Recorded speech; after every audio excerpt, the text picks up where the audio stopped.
I, every year, find that I learn more and more from fellow detectorists, whether they're new, just starting out, or people who have been in the field for a long time. Many people who come to the metal detecting field as a hobby have an interest in history and have a vast knowledge of history and information, and we can all learn from each other. So if when you're here, you hear that I say something that you feel is wrong, please speak up, because I learn things constantly. For years, I've been throwing these little, what I thought were nuts away when I find them in the field.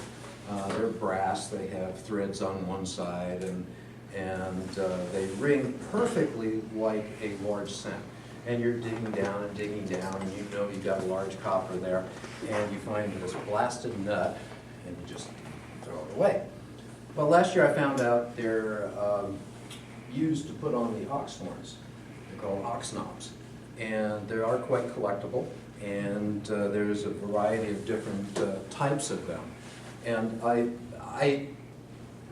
was quite embarrassed when I told people that I was throwing them away, because I pride myself in the fact of not throwing things away until I know what they are. Well, in this case, I was definitely wrong.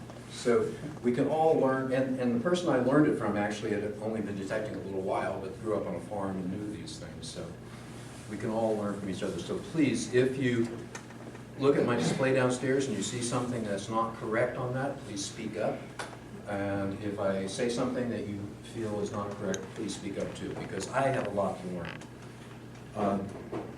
One of the things that I practice in my life, and I carried over into metal detecting, is having a positive attitude about things. In metal detecting, I call it mental detecting. Now, when I wrote my book for whites and I sent it in, they said, you can't use the word mental. I said, why not? I said, because people will think you're crazy. I said, so.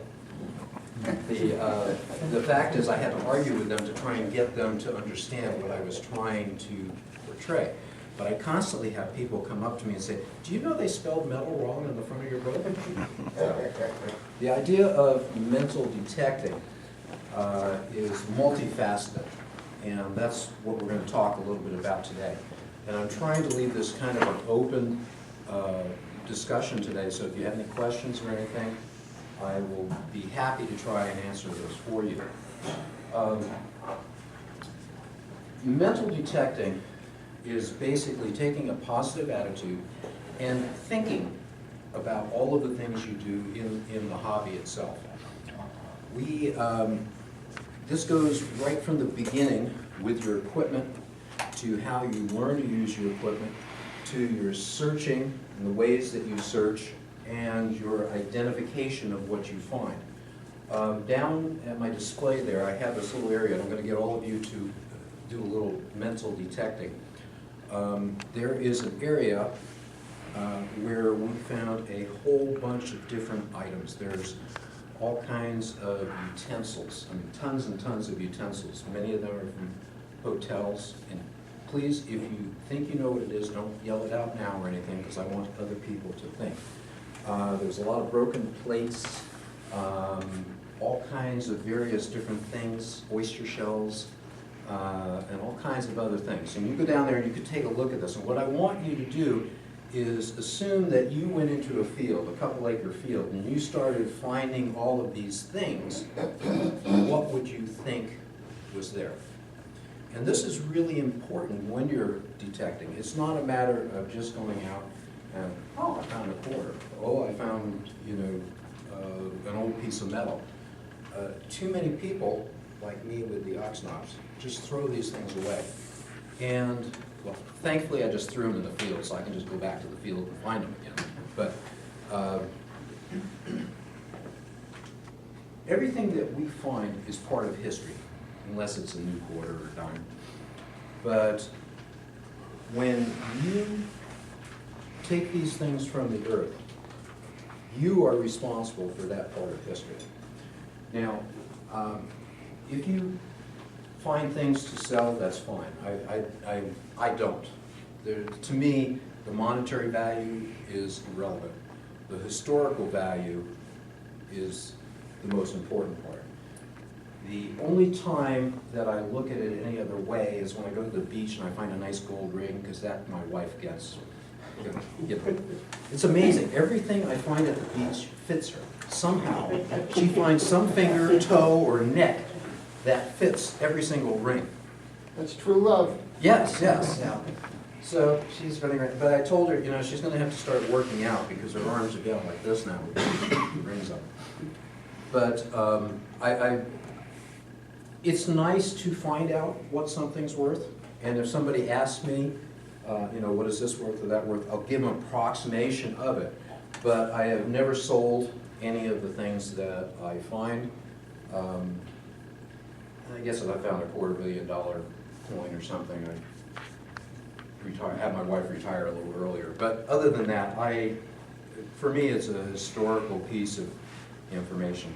And that's what I want to get across to everybody, is the fact that when you dig up something, there is a historical significance to that.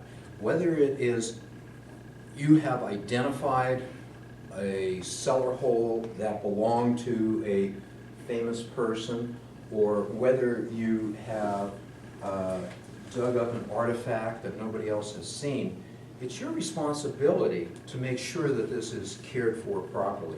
Whether you give it to a museum, whether you give it to the homeowner, whether you display it yourself, even if you sell it, make sure that the information as to where it was found and any other information goes along with that. Because if you take something out of its context and just put it someplace else, it's kind of worthless.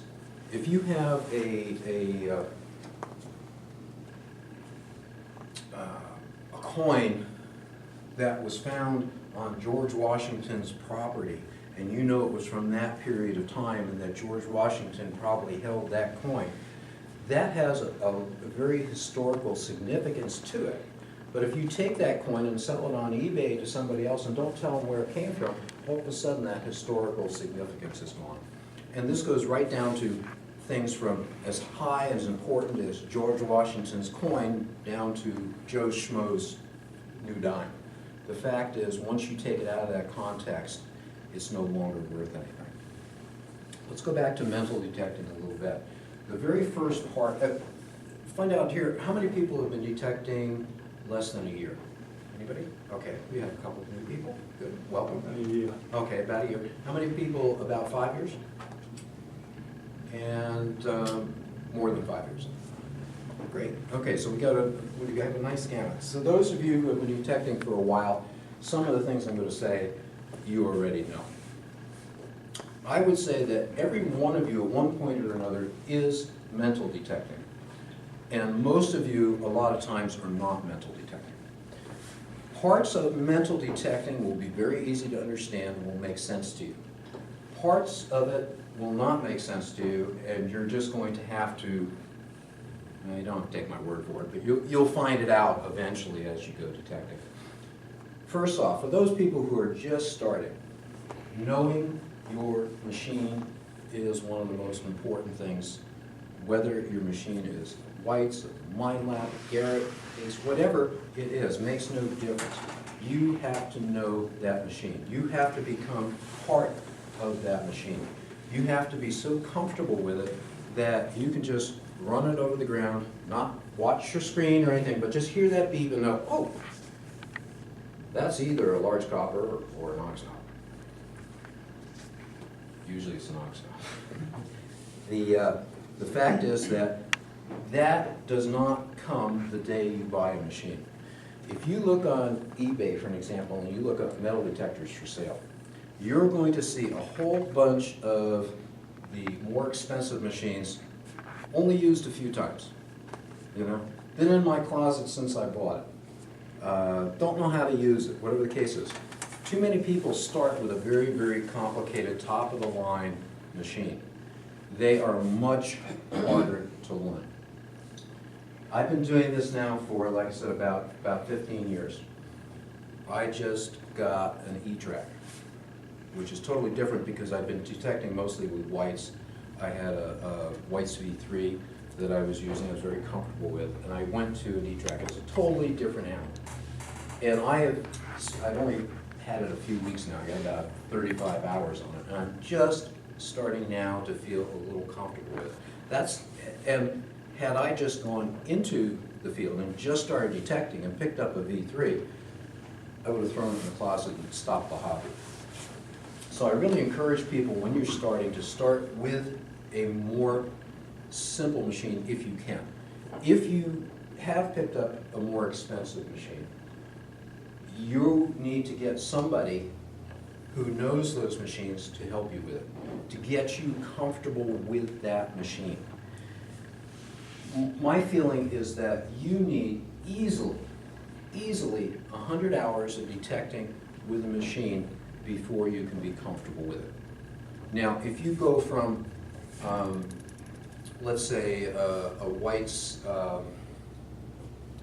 XLT to a DFX, which is just a little bit of a step, you can go from one to the next and be relatively comfortable. If you knew the XLT and you went to a DFX, you're going to be comfortable right at the start. There's not that much of a difference. But when you go from, like what happened with me, from the V3 to the Etrack, thank you. I haven't even got the name down yet.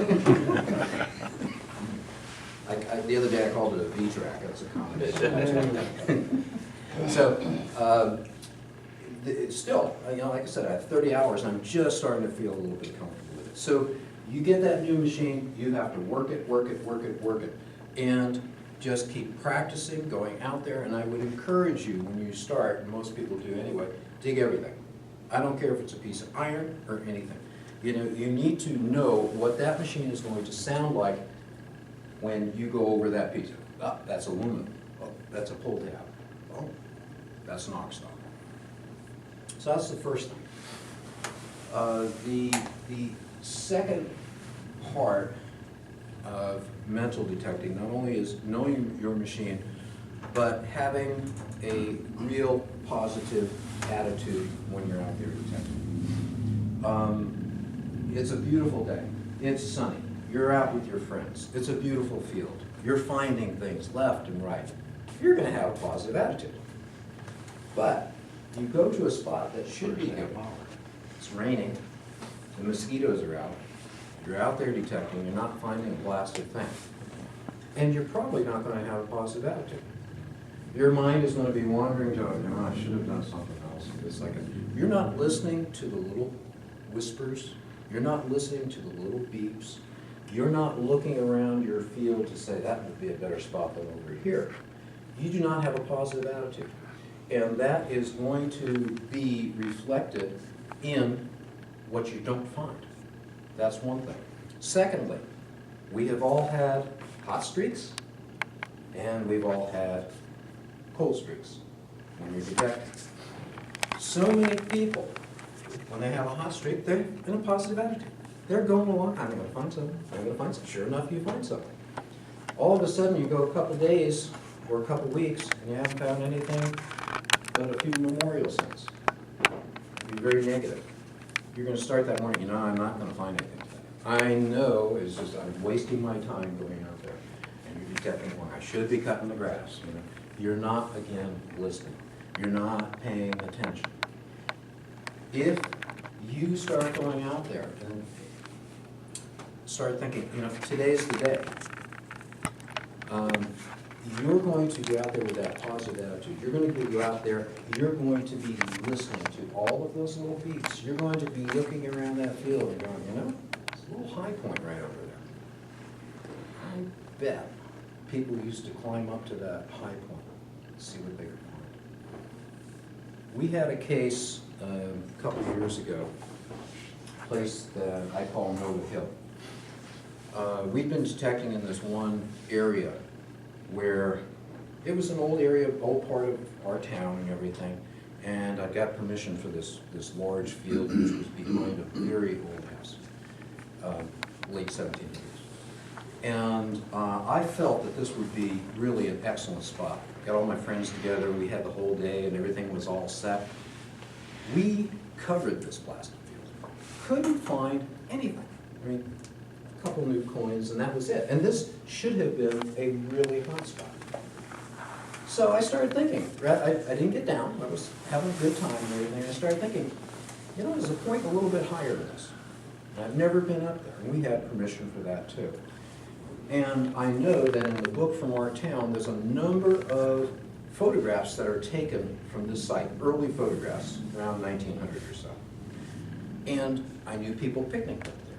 So I thought, hey, you know, here is a spot that should have some old silver coins, you know, maybe some barber coins, maybe a little bit of jewelry from that period of time. So the rest of the people were running around the field. I decided I was going to go up there. And I went up to the top, expecting to find barbers and things of that period. First thing I hit when I get up there, huge Colonial button, 1700s. Why was this there? It didn't make sense to me. I went a little farther, Colonial shoe buckle. I had no idea what I found. I called everybody else up there and I said, hey, come on up here. We had fallen on a very early cabin of our town, 1770s or 80s. It had burnt down. It had been built into the side of a hill. There was no foundation, no cellar hole or anything. Within an hour, we pulled 17 Colonial coppers out of there. I can't tell you how many buckles and buttons in this one area. It was a magnificent find. And we went over that. By the time that we were done, it was over 31 old coins, all before 1800, came from this one site. The first coin I pulled out was a Nova Constellatio. It was the first one of those that I found. This was also a nice dry area. Every coin came out beautiful. Every button came out Did you beautiful. get the nice wheels? The wheels? On Did you get the, any wheels? there was only one real that was found in there. Yeah. Everything else were coppers. But I did pull out a lot of nice buttons. I pulled out a very old set of Masonic Cufflinks, 1700s. They're downstairs if you want to see it. But this came from a positive attitude, not saying, I'm not going to go any further, we're tired, I'm not going to walk up to the top of the hill, I won't find anything anyway. It came from the fact that, maybe there was something up there. It was totally accidental. This was not on any map anywhere. And it became one of our best finds. Like I said, I found the Nova. So we refer to that point as Nova Hill because nobody else knows where it is. Don't ask. So that came out of having a positive attitude. Another part of mental detecting is your research. Research before you go out detecting, and then research after you found things. For an example, with Nova Hill, we found it by accident. But after researching it, I was able to identify who was there, one of the original founders of our town, why it was there, when it burnt down, where he built his next house. So we were able to gather a whole lot of information. So instead of these things just being a bunch of Colonial coins, we knew who owned them, where they, where they came from, where they had moved from, and it gave us a whole lot of historical significance, which we turned over to the Town Historical Society, and I've given talks with them. And so it has expanded the information that is known about the history of our town. So that type of research is after you found something and you didn't know what you found. The other type of research is much more advantageous for all of us, and that's finding, okay, where do I want to detect? And you can do that in a number of ways. You can do research online, you can do research in libraries, you can do research in your town hall. You can look through old newspapers. I love talking to the old people. I guess I am the old people, but the older people in town. My career before I retired was nursing home administrator, so I always ended up talking with older people, which was kind of interesting because when I started it 40 years ago, it was like having all these grandparents. halfway through my career, it was like having all of these parents. Now it's brothers and sisters. They keep getting younger in the nursing home.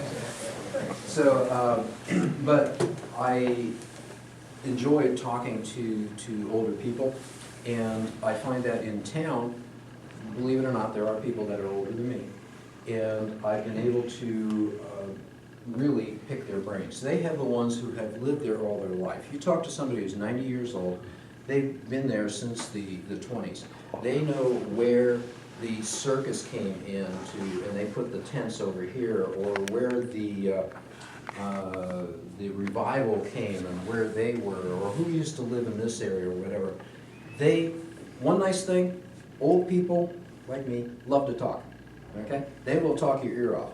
You just have to remember to ask the right questions. But you can gather a huge amount of information from the seniors in your community. You can go to a town hall, and most town halls will allow you to go through the town records as to who owned a piece of property when. This can be good before and after. Let's say you get to, you talk to Farmer Smith over here, and he says, sure, you can look through my property, anything you want to do. So you go down to town hall, and you look up Mr. Smith, and you find out that Mr. Smith bought his property in 1950 from Mr. Jones. And then you can look up Mr. Jones, and you find that Mr. Jones bought his property from Mr. Brown back in 1920. And you can research and say, Mr. Brown bought the property. You can go all the way back through this information, and you now have a full piece of history of this piece of property. It will give you an idea of the various different little things that you will be able to find. And when you identify something that you find, and you know that this is something from about 1910, and in 1910, Mr. Brown and his family were the ones that owned it, then you can associate that item. For an example, the Masonic cuffs, well, they call them cuff sleeves, or sleeve links. They had a different name. Anyway, they're cufflinks.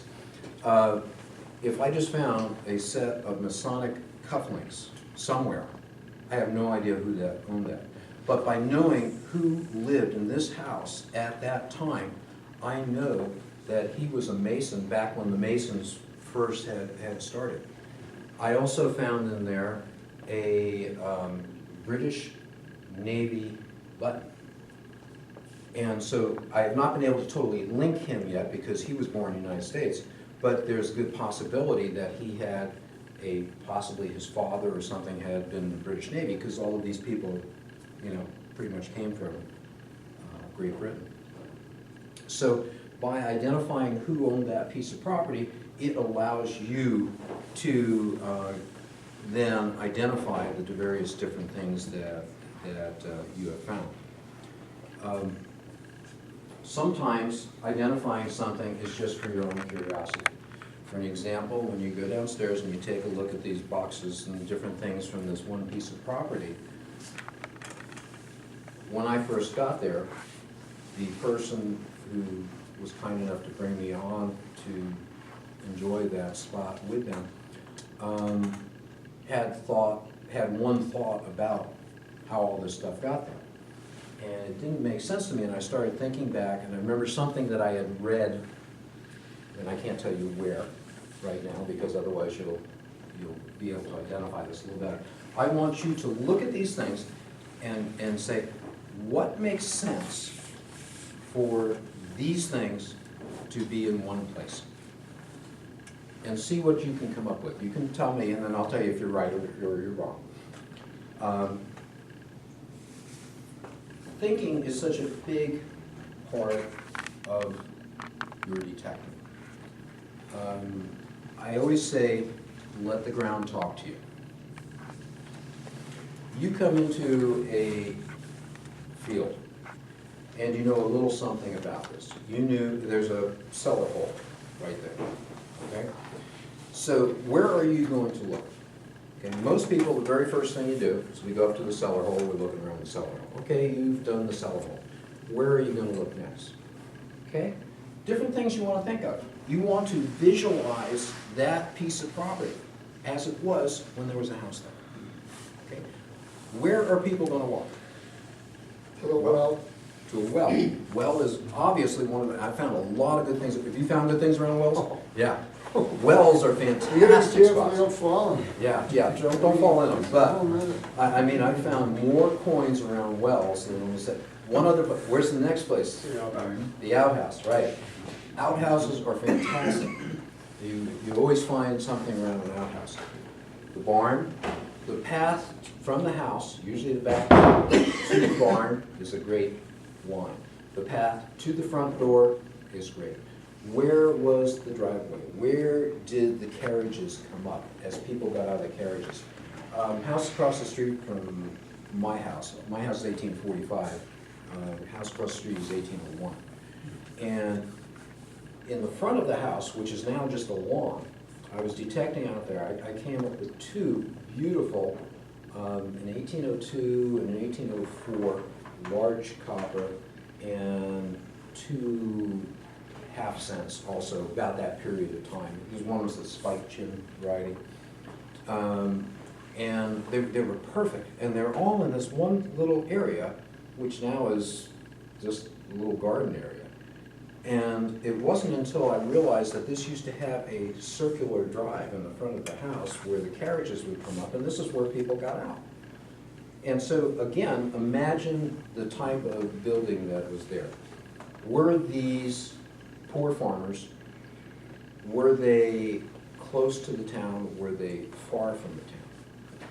I have found that the places that are closer to the town, the places that were bigger homes, you're usually going to find more coins and things of that nature. The further out you get, there was no reason for them to carry coins with them. You will find them, but it's not as prevalent. You're going to find more buttons, cufflinks, other jewelry items and various things of that nature that have been lost over the years. So you're going to be imagining this piece of property the way it was. If you know who was there, that also helps you. Everybody had 100 kids back then. You know, that was your labor source for your farm. And so you're going to start finding in some of these places, particularly the little bit of the later places, you're going to start finding some toys. Okay? Think about toys for a while, okay? Back in the 1700s, there really weren't any toys. If you were a boy, you're working with your dad. Okay, you're out in the fields working, so the boys didn't have any toys. Girls did have some toys because they were learning to cook, they were learning to take care of children, so you will find occasionally little parts of dolls. You occasionally will find, and I have some downstairs, pewter plates, little tiny pewter plates and cast iron objects that they would play with. But in general, 1700 site, you're not going to find them. It's not going to be until after really the Civil War period that you start finding more toy items. So if you know of a site that had a lot of children in the teens, you're going to start finding more and more of the little toy items, and you'll be able to associate that with that period of time. So I always try to let the ground talk to me, as I said. My other feeling is that metal detecting is only 1% luck. Now, a lot of people disagree with me, but let me give you an idea. You have permission to hunt a piece of property the size of this room, okay? I'm going to tell you that somewhere in here there is a $5 gold piece, and it's only 3 inches down, okay? But I'm going to give you a metal detector that you've never used before, that you're totally unfamiliar with, and I'm going to give you 15 minutes to find that gold coin, okay? Now, if you find that gold coin in 15 minutes, you were lucky. You were very lucky. But if, same scenario, I tell you there's a $5 gold piece hidden in the ground in this room, it's 3 inches down, you are allowed to take your best metal detector, the one you're most comfortable with, and you can have as much time as you want. Are you going to find that coin? Yes. Yeah, you will. Was there any luck involved with you finding that coin? No. It was the fact that you had equipment that you knew, you had the time to do it, you knew that something was there, there was no luck. There are always going to be times that you're going to walk into a field, and wham, first swing. You know, I usually at that point I leave, because I know I'm not going to find anything else. But the fact that, how many have had that happen? You walk into something, you get something great right off, and then there's not another thing in that field. Okay? But if you did that, that was luck. Okay? That didn't take any skill. There was no skill involved with that at all. So that's why I say it's based on you knowing your equipment, having the time, and working at it. You can find things. There's nothing to do with luck.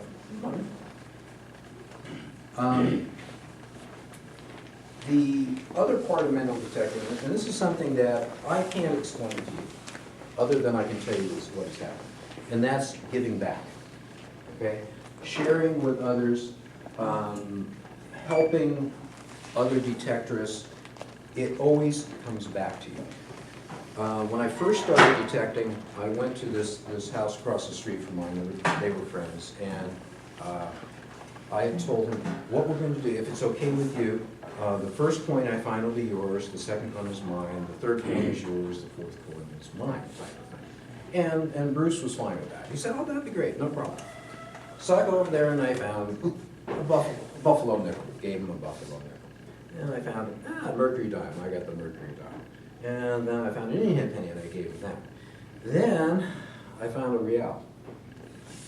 And this was his now. Now I'm out there detecting. He would never have known or anything. But I went inside, I gave him the real. I said, look what I found for you. He was just all excited.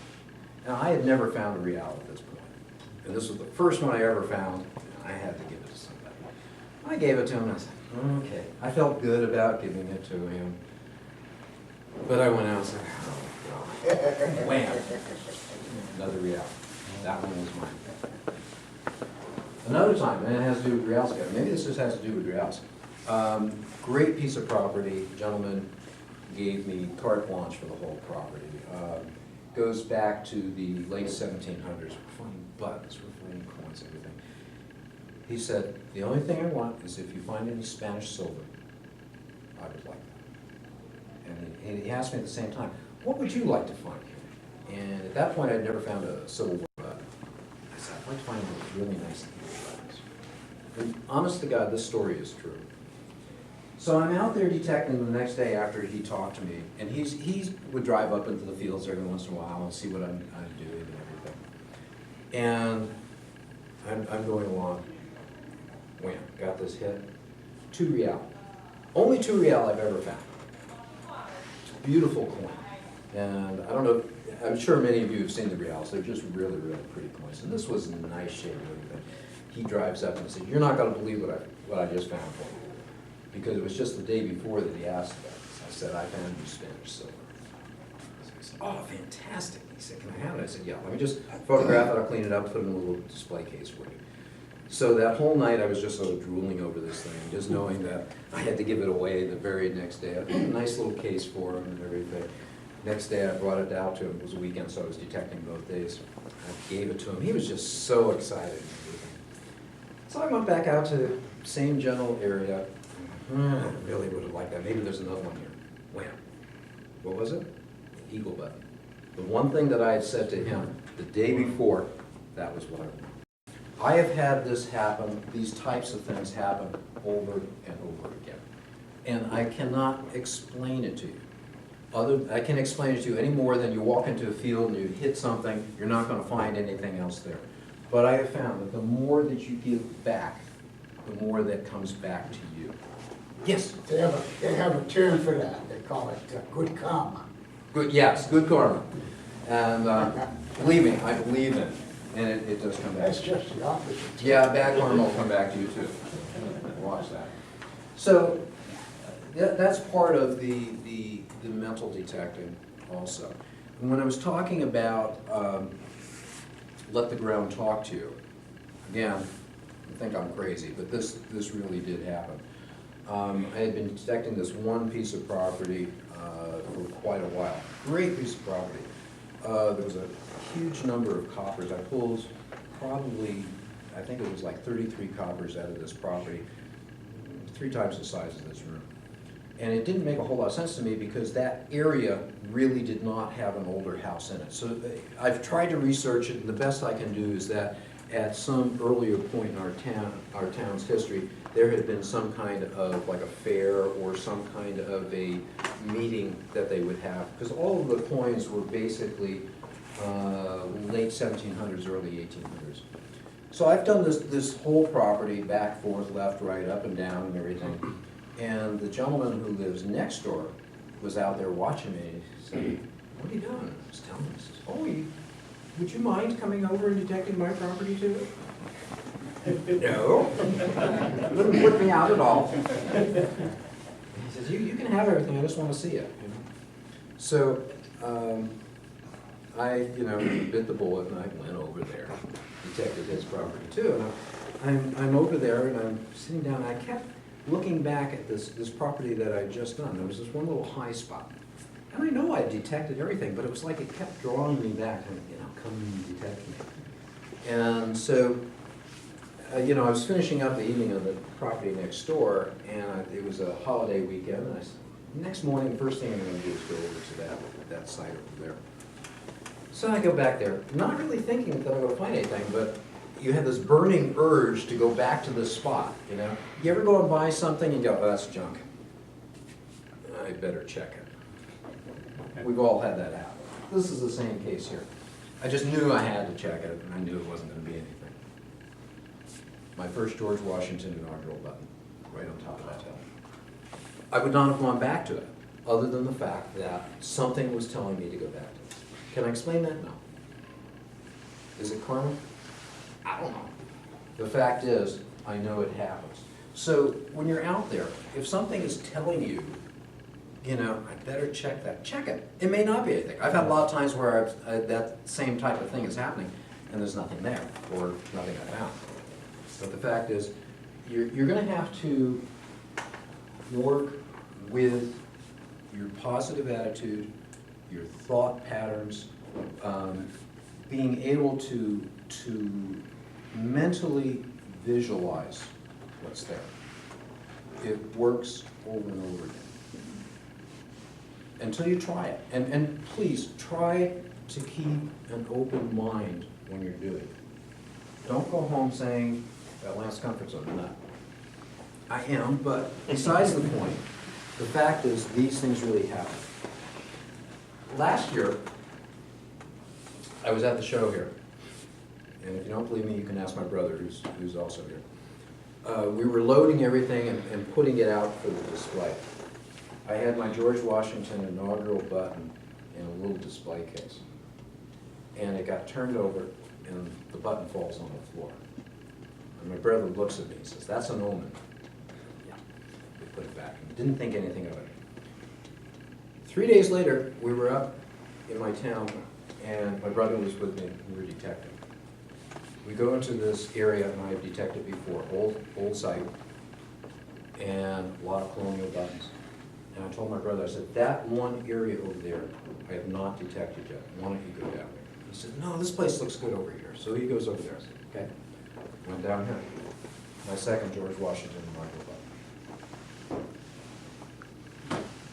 Well, I cannot explain these things, but I've talked to a lot of other people, and these things have happened, and they will happen to you too. But it comes from having the right attitude, being open-minded about the things that you are doing, keeping your mind open and clear when you're out detecting. I don't know how many of you drink, and I'm not up here to stop people from drinking, but you go out with a hangover, and I'll tell you, your mind is not going to be there. If you go out detecting and you have all of these things that you have to do at home, that you're going to go out detecting, your mind is going to be sitting there thinking, "Boy, is my wife going to be pissed when I get her. I didn't do this, I didn't get this taken care of, I didn't get that taken care of." Or in some cases, "My husband's going to be pissed when I get her." The fact is, try to get the things that are on your mind or that you're worried about, that you have to do, done before you go out, so that you can go out there and not be thinking or dwelling on other things. That way, your mind is going to be on what you're doing. And I can't stress it enough that when your mind is on the detecting, when you're mentally into your detector and what it's saying to you, you will find a lot more, a lot better items than if you just go out there swinging and thinking about other things. So we have a few more minutes. Are there any questions or thoughts or ideas? Yes, sir.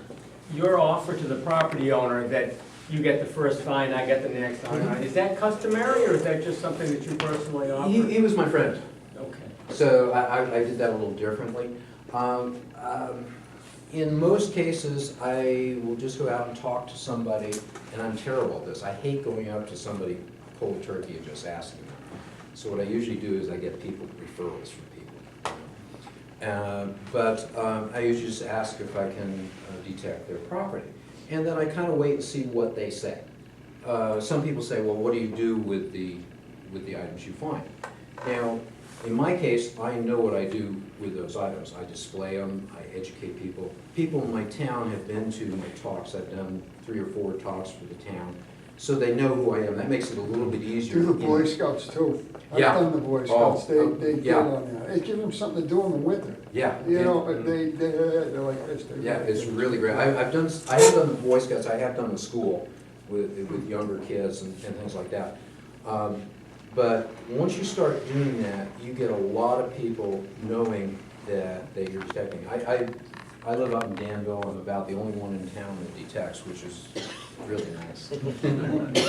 But I have people calling me up all the time saying, oh, you know, my husband lost his ring, or, you know, the week before Christmas last year, you know, we got 2 feet of snow on the ground, and I got a call from the high school. You know, Missy Jane just got this silver ring from her boyfriend last night, and they were out in the snow in the schoolyard, and she lost the ring. Can you help find? You know, here, middle winter, if I can detect, sure, no problem. So I got that. I said, does she know where it is? Oh yes, she knows exactly where she lost it. Great. We get out there. Football field, soccer field, another field. It was out here. So I was saying, when did you do that? It was just a few hours ago. I said, okay, let me see your shoes. What? I said, let me see your shoes. Why? I'm not going to follow every track around here. I'm going to follow your shoe print. Hour later, we found it. And that has, again, comes back to you will constantly have more referrals from that. Another, this winter, a gentleman was cutting trees, lost his $400 glasses. Found them. Can I detect your problem? Oh, sure. In fact, my neighbor down here has a cellar hole. And over here we have another one. But to get back to your original question, which was how do I split things or whatever, I usually just tell people I'd like to detect. If they do ask what I do with the things, I tell them that I give lectures, I give talks, I display the items and different things. And most times they say, oh, that's great, you know, no problem, you can have anything you want, I'd just like to see it, or, no, I don't want to see it, just do whatever you want. In some cases, I've had people say, well, if you find anything that relates back to the history of the house, I would like that, or I'd like to choose from the items you find. So it's just different from person to person. And some people will say, no, get off my property.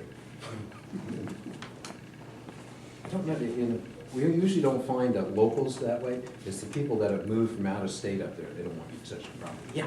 Have you able to find and trace a ring that you found, the inscription inside? No, I have not been able to. I have found a ring for people where I've gone out and looked for it. But a story is that my brother did. He lives in California, Rick, and he just does basically beaches unless he comes out here. And he was detecting, and he found it was either USC or UCLA girls volleyball championship ring, and it had initials in it. So he called up the college and explained the situation, And they said they'd see what they can do, and a couple days later, he got a call from the school saying, yes, you know, she's here, and we'd like to invite you to the girls' volleyball show or game that they were having, and then you can give the ring back to her. Well, little did you know, it was a televised game. He got to give the ring back on television to this girl. He has a picture, now he's only 2 years younger than me. He has a picture with 20 beautiful volleyball players all around him hugging him. I am so jealous. It's a great feeling, though, you know, to return something.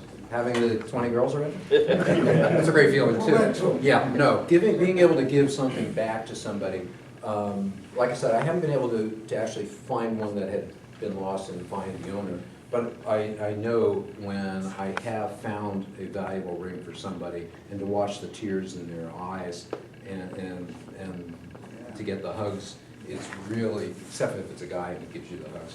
But it's, you know, I know if somebody found my ring, I'd like to have it returned, you know? yeah. That's the way I feel about it. I've tried on a couple, and, you know, sometimes it's a dead end, you know, like if it doesn't say anything inside the ring and it's a plain gold band, you know. But I really haven't been able to find any. I would love to. I would love to. And if I ever could, I would definitely give it back. Yeah. I think the most dangerous thing out here now, as we get into this, is ticks. Oh, That's a huge thing to be aware of, ticks. Yeah. And I spray myself head to toe with a heavy spray. you know, I live up in Danville, Vermont, and we're quite a bit farther north. And very fortunate. I've only had one tick on me in 15 years up there. But I know down here, you have a lot more problem with that. And like you say, the best thing to do is just spray yourself totally, your And boots. check yourself when you get And, home. and, Have and them. check yourself. How you doing the fields, Lance? The old farmers' fields? You I do well in those? love fields. Fields are my favorite detective. Because I enjoy being with my friends when I detect, but I also sometimes just like being out there totally by myself. And I can just sort of just listen and enjoy myself and really think about what I'm doing. But fields to me are my favorite place. If you give me a choice of a cellar hole or a field near a cellar hole, I'll take the field. In the fields, you find such a variety of things. You find coins that have been lost. You find a lot of buttons. That's where you're going to find most of your buttons and various different things like that. Yesterday at the hunt, how many were at the hunt yesterday? You know the house there, up in the far corner of that house there, I dug a beautiful eagle Civil War button. Just it was pristine. It was such a dry spot up there. But what happened is that people don't think about the fact that we do have a lot of Civil War artifacts out there that you can find, even though we didn't have any battles except for maybe up in Vermont when they robbed the bank there in St. Albans. But Vermonters, I imagine New Hampshire farmers too, were very frugal. They came home from the war, they had a jacket, and it had all these little eagle buttons on it. They didn't care about the eagle buttons. They'd go out into the fields and they'd work, and they'd use this jacket out there. And the buttons pop off here or there. You're going to find them. Another thing, and I should mention this for everybody, when you're sitting out there looking, look for burn piles, okay? Farmers always used to burn all of their trash and garbage, or a lot of them did. But what mainly happened is when they had epidemics, when people died of a disease, they would burn their clothes. And they would burn their possessions. They just throw everything in a pile and burn. If you start finding buttons that look like they're burned, keep hitting that area, because you're going to find more. And you will find coins. Because when they took these clothes and they threw them in the pile, they didn't check all the pockets. Somebody, day before yesterday, found a seated diamond, and it's all mashed up. You can see it had been burned. It was in some piece of pocket, or some piece of pocket, somebody's pocket when they burned the clothes. I had one field that was fantastic. I call it the burning field because I started detecting this field. This field had no homes in it There's a new home in it now, and it has never had an old home in it. I've traced the property all the way back. And yet, I was finding these areas with huge amount of belt buckles, really ladies' belt buckles, buttons, pieces of ladies' jewelry, all of this stuff in this field. And they were in various different areas, and they were from two periods of time. There was one that was basically early 1800s, late George III period of time. And you can tell that by the buttons, you can tell that by the type of jewelry. And there was another area where it was all things from about 1915 or in that general area. And I couldn't really quite understand what I was finding. Again, researching, talking to people, and you find out that, oh yeah, when people got sick, they would burn all the clothes because they were afraid that if you use those clothes again, and I'm not talking about just dying of cold, but when there's epidemics that go through, they would burn all the clothes.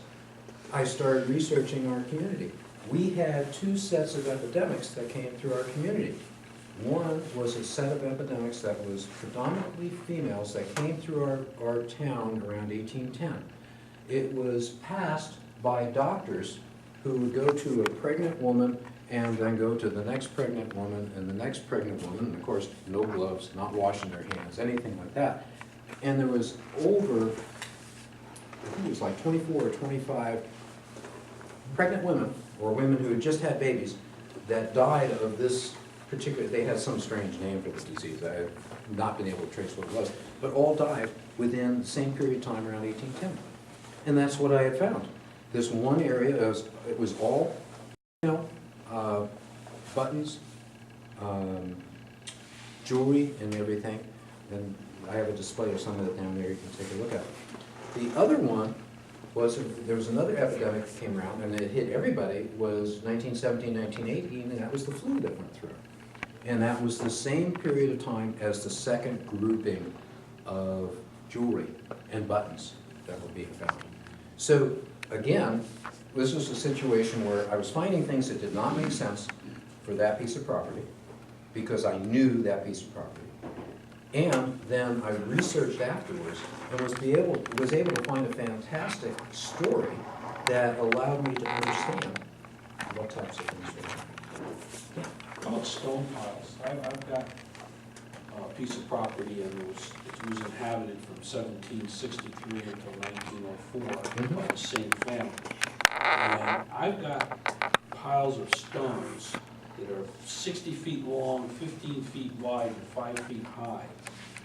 Did they toss anything in there, or was that strictly from just turning the fields? From everything that I could have determined, and unless you're talking Native American or earlier, those were strictly where you threw all the rocks that came from the fields. Okay. And I haven't seen any that are that big before, but in general, you will find the site we were up here yesterday, if you went back in the woods, there was this whole area of just rocks. And you could see where, basically they take them out of the field, they would have them on these sleds that would be horse pulled, and they would just take it over to a place and just pile them all up in one area. So in general, I don't bother. Okay. But if you could find one that was nice and pyramidal, and, there were Native Americans around that period of time, you might find something. Yeah. Have you dug any wells or outhouses? The only outhouse I've dug is the one that's in our house. We had a outhouse that was between our house and the barn, and I'm able to get underneath there, and I dug that one. Found a lot of really interesting things in there, bottles and buttons, a lot of clay pipes, and various things. That's the only one I've ever done. What was the other one? Wells. I have not dug wells. I've done around the wells a lot. I think I'm a little claustrophobic in getting down into those wells, but I do know people who have done both, and they're really fascinating. I have not been able to actually find a site of an outhouse just by looking. The people that are bottle diggers and everything, they know how to do that. I just sort of imagined the general area. I have dug a Colonial trash pit. That's again behind the house, behind our house. And a lot of pottery, a lot of bottles and things like that, but I haven't really found much. Do you use a no. sift? Pardon me? Do you use a sift? Yeah, yeah, just have a, yeah, I don't have a good one, put one together. Yeah. But, basically have done that. Any other questions? I want to thank you very much. I'll be downstairs the rest of the day. If there's any questions you have, or you want to look at the display, I appreciate it. Thank you very much for coming. Yeah. Thank you.